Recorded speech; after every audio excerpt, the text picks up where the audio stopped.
Hey, this is Alex with 911R and Avant-Garde. I'm going to go ahead and do a quick cold start video. I got the laser here on the headers, nice and cold.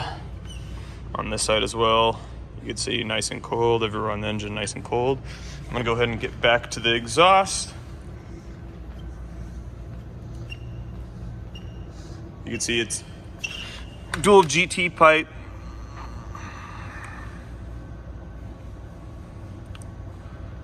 Okay, Sam?